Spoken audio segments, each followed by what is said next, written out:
around ranged team fights with disengage would fit the theme of the series so far, but both these teams have shown their own versatility. Lots of different options on the table. It's the first pick, Tristana. Now, of course, this can go towards bot lane with something like a Tristana rel lane. We've seen it probably more in mid lane than we have anywhere else, though. Historically, it was a top lane champion as well, but we're expecting this to go towards Care in that mid lane. Yeah, it has been something that Care's been willing to play, and it's something that FPX have been willing to blind. We've seen it banned in both the previous games of the series. This time, Lee Sin being banned away instead. We'll see what EDG do to answer. It looks like they still just going to prioritize the Aphelios. Interesting to see that. Lee've typically been preferring the Zeri over the Aphelios, but basically saying, look, FPX, we think you're taking that Tristana to the bottom lane. Well, maybe it's just saying that this is actually somewhat similar to how the Gragas was dealt with in the last game, where EDG just said, okay, you have a flex pick. Let's just make sure you're playing into 2 awkward lane matchups. So regardless of where you're flexing it, it's going to be kind of awkward. If you put Tristana down towards a bot lane against Aphelios, you don't get to play around level 1, level 2 all-ins, because Aphelios is very strong at that level 2, and you lose wave push early on, particularly because Tristana is very low range. Now the question is, if they are going to kind of lock in something in that mid lane, which Tristana also doesn't like playing against as well. Some of the mages Tristana can struggle a little bit against. Maokai, though, locked in for FPX. So this is what I like to see. Picking a bit more long range, picking a bit more disengage. Hacker going towards that Maokai and the Xayah as well. So we know that Trist is now heading towards mid lane. Double long range backline with some space for them to work with. Very different from the Akali must kill your backline style that FPX played in game 2. Yeah, very different style here. But I do just want to quickly mention, as we get into this second round of bans, we've got Lwx on the Xayah. That means Chocho is very much wide open to take his signature Rakan. I feel like this is something the EDG have to respect ban. Get rid of it. The one thing with FPX right now is that they don't really have ample engage. They have themselves a Maokai ult, and that's kind of it. As we saw in... I think it was the first game of the series, we saw the EDG trying to play that Maokai, and it was just like the Wukong just dashes away. That's kind of it. You get the clone to tank up one of those tendrils, and then the rest of the team can kind of walk through the rest of that. And the Rakan is going to be banned away. Of course, I think against any player that would be valuable when you know that Xayah is already locked in, but against Chocho, even more value to. What are FPX going to start going into, though? Because they're playing around double AD carry, sit on an objective, kind of invite EDG to come into them. They don't want to be losing a side lane. That's going to be the answer for them. So they're banning away that Fiora. Do they ban away something like Gnar as well? So Ala can't pick that one. Ala might, of course... Oh, Kennen. Maybe you have to ban away the Kennen, thinking about it. That's been banned away the whole series. Ala, a big player of that. It's got buffs on this patch. I think that one... EDG instead picking that. Interesting. Banning them themselves. I wonder about that. I wonder. I think that could have been valuable for EDG. I think to me it says that EDG want Ala to be playing something like the Gnar that you mentioned, maybe a Scion, like just something that can function in a team fight and just block for the rest of the team, so that you can have Leave and FoFo be the primary carries. Because outside of those, surely Ala's Kennen would be the priority carry if you wanted to carry for the top side. There's a bit of a Gwen angle for Ala here as well. You can walk through the Maokai ult, close distance on those, kind of nullify the range advantage. So maybe questioning if that will come up for a R5. They're going to be locking in their support now, from the looks of it. So Annie going to be put in, and this is Meiko's 800th game in the LPL, and he's back on one of his real classics he's been playing the entire time he's been around as a pro player. Another game of that Annie support. Chocho maybe heading back towards some more engage himself. He's found a lot more comfort on stuff like that Rakan, and that Nautilus could be a big pick for FPX. If they were to start some fights, they don't have themselves that much engage right now. Nautilus would stymie that a little bit. Yeah, he certainly would. Could give you the engage that you were talking about and the way to start fights. The Gwen, you mentioned this for Ala, but it's actually going to be taken blind by Xiaolaohu. That's a takeaway, I think, because if you're playing double AD carry into the Hallowed Mist of Gwen, you just feel so awful, man. Oh. It is locked in, so it's not Nautilus, it's another hook, it's Hook City. Blitzcrank being picked up. LPL loves this pick right now, and with so many immobile, fairly squishy picks, that's going to have a lot of value. Some God hooks from Chocho could be a huge difference maker for FPX. Chocho gets his aggressive support. We saw Ming playing this on RNG the other day. It's great against these double-ranged bot lanes if you can land those hooks, and it's a big if, but Chocho is certainly known to be aggressive. Akali locked in. That's going to be a top lane Akali for Ala. So we've seen only 1 or 2 of these in the LPL so far. I think it was 369 that took the TP Ignite Akali in one of his recent games. Ala gonna pick it up into Xiaolaohu Gwen in this top side. AP versus AP up there. You can ban away so much from Ala, but he has the largest top lane champion pool in the entirety of the LPL. If you give him that last pick, he'll pick out something tailor-made to make you suffer. And now against the Maokai Gwen on the top side, the Akali, I think that Ali could run over top side 2v2, both team fights and side lanes as the game gets later. And I feel like we came into today. Oh, hang on, I'm going to hold that level thought. ones. Let's go. Wait, have they done the level 1 prep? He's going to find Ala, surely. The hook goes over! Flash going to be forced. No, Shuriken flip comes out, but it's answered by flashes. Chocho, level 1, first blood. But I love the LPL so much. I love this region, man. So, it is still 3 summoners blown from FPX for this. I'm almost going to say this isn't worth. Xiaolaohu does not get the lead in his own lane. You get the E start on the Akali, which means that, yes, you're going to get lane control on that level 1. That is definitely worth it. But now that you have lost your flash in mid lane on that Tristana, and you've lost yourself a bit of fighting power in that bot lane as well, gotta really see now if EDG can capitalize on the tools now missing. If the game kind of slows down for a little bit, of course, you can kind of see that, you know, maybe if those summoners come back up, FPX just kind of get a clean win with that. But now, Xayah, no flash, starting W, doesn't get to start as aggressively in that lane. Lwx, Chocho missing summoners themselves. EDG, despite the feels bad moment, they have some openings here. They certainly do. And just, you mentioned it already, but Meiko, 800 games in the LPL, the most of any player in LPL history. What a moment for him, an absolute veteran, not only of the LPL, but of EDG specifically. And I think in the conversation that's been going on around LPL greatest of all time, I think Meiko is one of the players that absolutely cannot be left out of any list. Feels like he's been around since the dawn of time in the LPL. Back to the Season 5 days as well, was also on that roster, which won 2015 MSI at the kind of the era, the dawn of Korean dominance as well. What a time that was for EDG as an organization and for this player in the support role. This is a team which has changed faces over the years. They've let go. Oh, jump forward, buffs it out. Not sure you particularly want that. Bone plating can be popped from FoFo. Yeah, kind of a bold jump, to be honest. Yeah, especially when you don't have flash available. And Jiejie moving into the mid lane, immediately just going to leg it. That is the problem of this level 1. Chocho and Lwx also losing control of this bot side as well. So you really have to see what can happen in this top side. Because Xiaolaohu does get himself the early push, gets that wave into tower. You kind of expect that in Gwen versus Akali anyway, but Ala already seems to be in a decent position. It's going to be, you know, it's a feel-good moment. Again, the Blitzcrank level 1 is nice, but it's not realistically breaking open the game, right? Yeah, I think part of the problem is that it was Chocho that got the kill, which, you know, we were talking about Nami getting kills early can be good, etc., etc. Blitzcrank doesn't gain that much. Will find a hook onto leave here, forces the flash, the knockup still comes through anyway, but it's Chocho to take the majority of the damage here, as Jiejie was waiting in the wings. Lwx not wanting to commit. Yeah, so EDG still managed to get that wave crash. Jiejie not spotted on vision right now. Is the stun going to land? This could be a kill. This could be massive. Care should have this W available, the stealth to get into the lane, the flash forward from Jiejie. There is no W, there's no time for Care to jump. Flash forward from Chocho. Oh! Leave, getting ignited. The shield is there, but it ain't gonna be enough. And Chocho finds himself another kill. Okay, what the heck happened in this bot lane? I thought EDG had successfully managed to get the crash. Apparently not. The wave's still in an awkward spot. Chocho getting some extra value out of the Blitzcrank, gets a second kill for the hook support. See what Chocho can do with that early gold. Sadly not going over to someone like Lwx or Xiaolaohu in their own very flippantly ending phases. Hacker, yeah, your bot lane's winning, but you're still alone here, mate. He's in all kinds of trouble on the flash. Flash going to be forced. Meiko didn't have the stun available. If he did, maybe there's more kill threat there. But another summoner burnt now for FPX. Yeah, this spot side of the map getting a little bit frisky. Care jumps earlier. Yeah, as we saw him come back into replay, you could see there was about 5 seconds left on his jump, which does beg the question, why are you here? Kind of greeds to crash in that wave. Jiejie in the right place at the right time. Flash already used from Care, not available.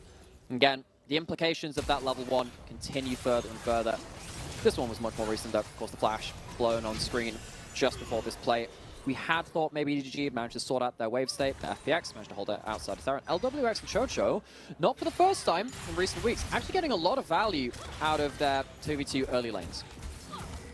Yeah, nice little trade from Care here to buffer off of the stun, but He now has no jump Wukong's again, re-entering the lane. He's slowed, and Jiejie should be able to finish this one off. A Q from FoFo for his second kill now, and he's got a Dark Seal. That's 2 stacks. Gotta love that, because if Syndra starts getting snowballed, you do not want to be the first target into that champion. Leave, you're not behind minions, dude. Oh, he's got the heal, he's gonna use it. I don't think it's enough though, as Lwx finishes the job. Meiko moves into the bottom lane, but I don't think he can do much in that one. Man. Leave just not in a safe spot behind his minions. It's different if you get to shove in and win fights against the Blitzcrank. Now you're falling behind. This is a very snowbally lane. Aphelios hates getting outranged, hates getting dragged into the team by that hook. And Lee, for all the praise which we've given him for the first 2 games, has really started to struggle in this laning phase. We'll have to have a blow up as the game goes a little bit later. Maybe relying on that 2-kill Syndra to get him out of a ditch for a little bit. But EDG now falling behind in this early game without an account. Meiko manages to get his stun available as Leaf rejoins the bottom lane. And I feel like this could be an issue of having a very young player on your team. Blitzcrank has not been meta for a long time. I can't imagine he sees that much Blitzcrank in like the top of Chinese and Korean solo queues. So perhaps falling prey just to not knowing the tricks. You know, game 1, it was everywhere in Fog of War was Here Be Dragons. Now it's Here Be Robots, I guess. Chocho going forward again. No. Great little stun coming out from Meiko, but there's nowhere for Leaf to go. He doesn't have flash, and there are 3 people here. Lwx is getting monstrously huge. Here be birds. I, for one, welcome our new bird robot overlords. 3-0-2 for Lwx. This is a player which has had such a return to form in recent years as well. Jump forward again from Cap. I don't think he'll be able to do much here. FoFo pushes him away once again. So what Care is trying to do is try and get the double reset.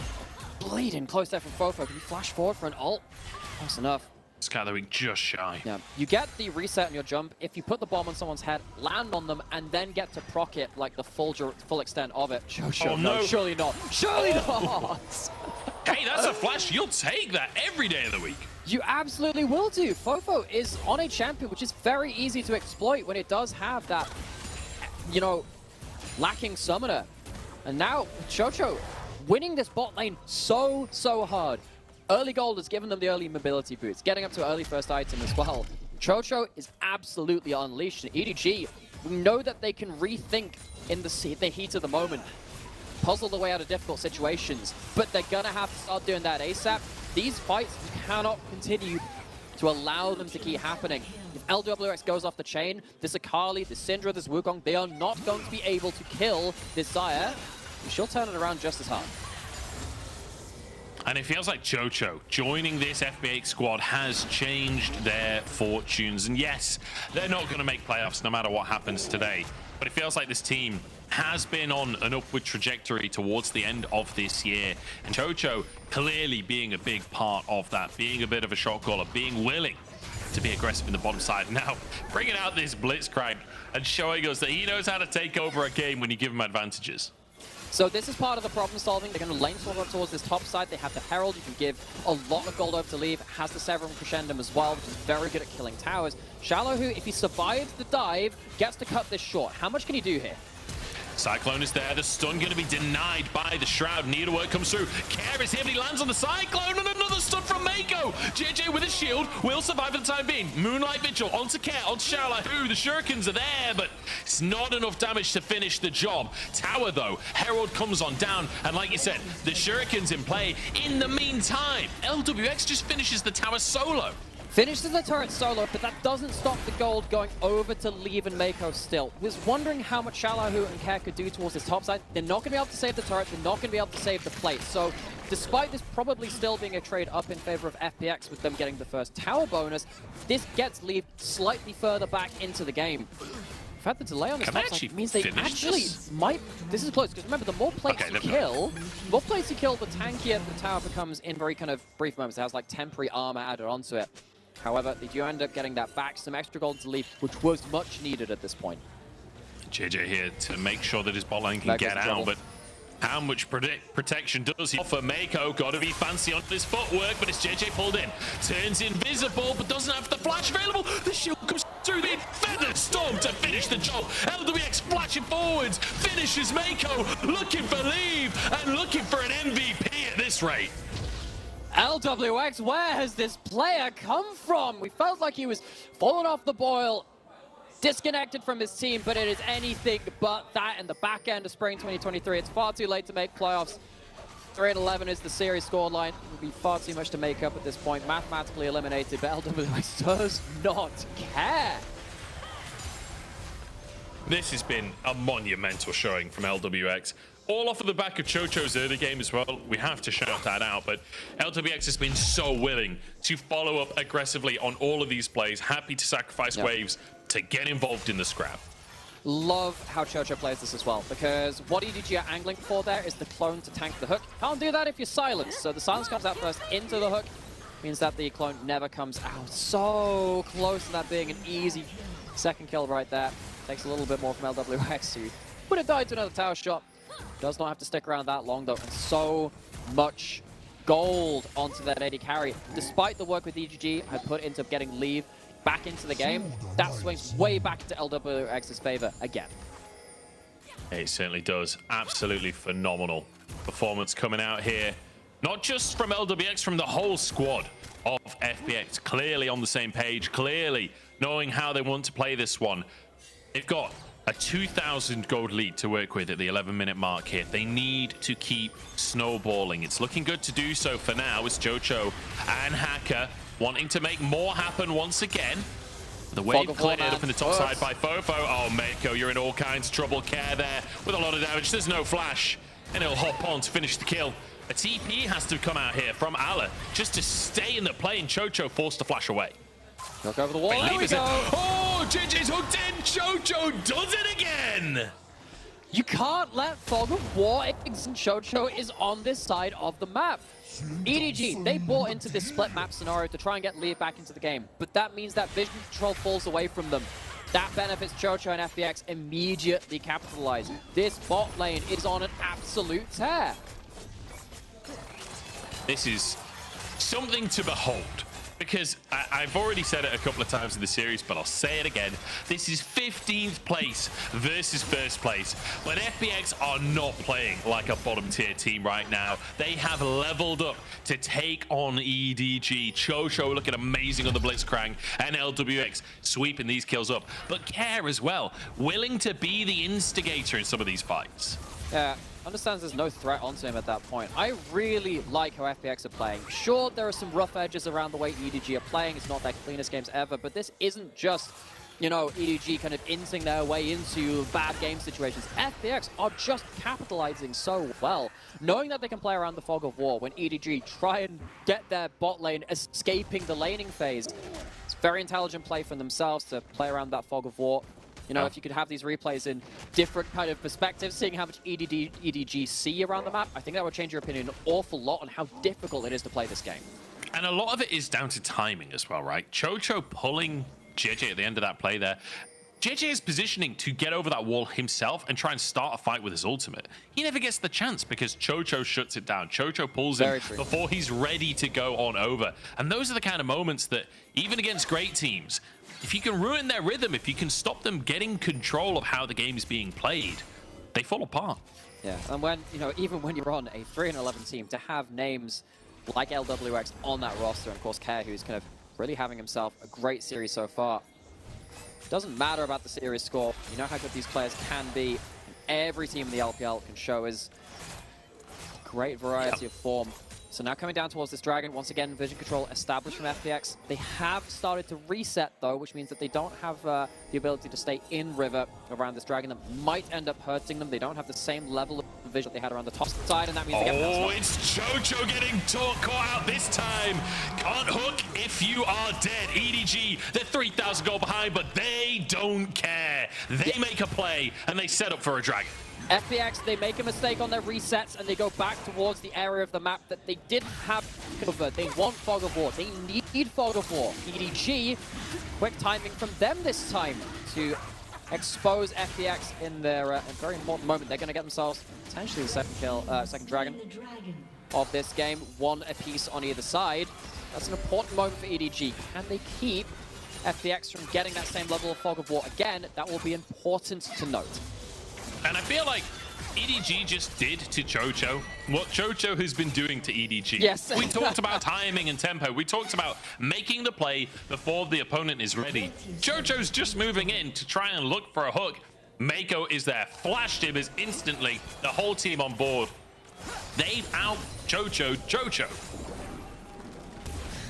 So, Meiko in his 800th game on the Annie support, getting good value out of that pick. So Herald into mid lane, very important. If it's a game of fog of war, mid lane tower being down means it is much easier to get that vision into the enemy jungle.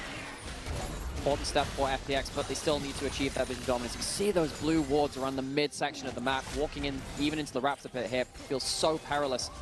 Chocho trying to stay off of that vision. See what he's angling for, just misses that time. Yeah, like EDG are playing on a knife's edge here. Jiejie and Meiko, you don't have the reinforcements that you think you do. Meiko in trouble, almost dead already, he's gone. Before the fight even begins, the health bars from EDG shredded. As Leave and FoFo finally arrive, but Kez behind them, Leave knocked into the team. And FPX are here to show up today. FoFo will walk away with his life, but that's all he'll walk away with.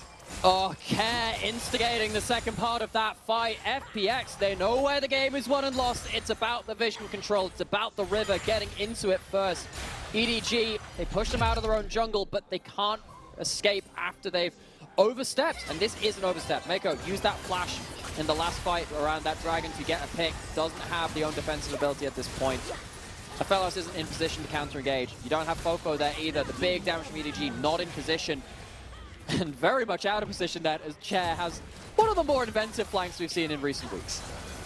Yeah, a TP into the Raptors pit essentially, and finds that instant knockback onto the enemy AD carry. And look how happy the coaching staff are. They are over the moon with how this one is going, and rightly so, because look at that AD carry right now. 2.5 items. We're 17 minutes in. Oh, that's so annoying, because particularly with Navori Quick Blades as an item as well, it has a ton of ability and haste added onto it, which means that you're going to have way more Xayah ultimates to get through, which is a really big thing, because you're looking at EDG. The only ways they're realistically blowing that Xayah ultimate is a good pick from someone like Meiko, who's probably playing around Flash at this point, or someone like Jiejie, who will have to really get into melee range. It's very dangerous against the Xayah. It's hard to blow that Xayah ultimate, and it's up that much more often. EDG, how are you going to puzzle that one out? They don't see Care recalling just off screen. And I feel like EDG now, again into guerrilla warfare. Like, they're trying to play around vision. They're trying to find picks that can somehow turn a game around, because that's what they got to do. They've got to turn this game around. FPX are completely and utterly in control, almost a 6,000 gold lead at this point. And for EDG, like the previous play, you have to wonder what was going through their heads. Like, Meiko and Jiejie just moving through the jungle, moving through the river together with nowhere nearby. You have to wonder what they thought FPX were currently doing at the time, if not there on the map. You couldn't see them anywhere else. Where are they going to be? Yeah, and that's something which we haven't come to expect from EDG. Typically, they've been on the same page an awful lot. We've praised their mid-game macro, even in strange drafts, strange situations. They've puzzled their way out of an awful lot, but against this Blitzcrank, which is hyper-snowballed, against the Xayah that is hyper-snowballed, the difficulty of that puzzle goes through the roof. EDG, they can't afford to get caught out with someone like Meiko or Jiejie away from their main damage carries again, and currently they kind of are. Leave is not in position to follow up on this play. EDG needs to be so careful around these areas of the map. Certainly do. And I'm getting flashbacks right now to the OMG EDG series, which OMG didn't manage to win, but the thing that OMG did that took a game from EDG was have a dominant early game and snowball, and it felt like EDG did not know how to survive in that game. And here in game number 3, between FPX and EDG, we've had 2 very slow games, and then game number 3, FPX come in swinging. They paced dramatically, and might just find a few picks for themselves. A TP on the top side just to try and escape here. Needlework used, but it's enough. FoFo gets out, and FPX don't get their play. Okay, but no teleport on the Syndra now. Does that change the way that the macro is going to be played? FoFo will have to walk his way down towards this dragon. Or are they going to walk down towards the dragon? It is a Baron on spawn, 20-minute Baron. EDG, where do they think FPX are? They know that they haven't walked down towards mid lane yet. They have to know now they're on Baron. Yeah, they must know. Chocho is hit. Jiejie needs a miracle steal. He's in the pit, but they stop. Oh, he gets it! How does he pull that off? FoFo down as well. EDG against all odds. They get a 20-minute Baron off of FPX's hard work. Thanks for the leash, FPX. That is a crucial moment. What can FPX do with the momentary numbers advantage? They can get themselves a dragon. What can they do with these waves? You can see that cat going in towards that top side, intent on stopping EDG from making the most of this stolen, plundered Baron. It's an objective bounty as well, I think it was actually at that point. I don't know whether that was entirely on there. Actually, when it pops up on the bot side of the screen, it's got like that yellow stolen. I wasn't sure if that was also a bounty. Currently, though, 2,000 gold in the Baron power play nearabouts. Care pushing in that top side, very important though to stop EDG from getting waves immediately shoved into FPX, which will get them more wards after that point. Very important steal. So Cyclone comes out, the clone comes out, and I think a lot of that was actually just AoE damage coming out from FPX. Like, they're trying to hit the Wukong, but the Gwen, everything in her kit is AoE. Xayah hits AoE with all of her auto attacks when they're empowered. Like, I'm not sure they intended to keep DPSing there. I think they tried to turn on to Jiejie, but with his Cyclone and all of their AoE, they still burn the Baron. That's what we call collateral damage, sadly. Baron is, sadly, now going to have to be... sadly no more. Gone. What a wonderful specimen take. Something like that. Hit in the brush here. Oh, wait, no, it's Dragon that has the soul.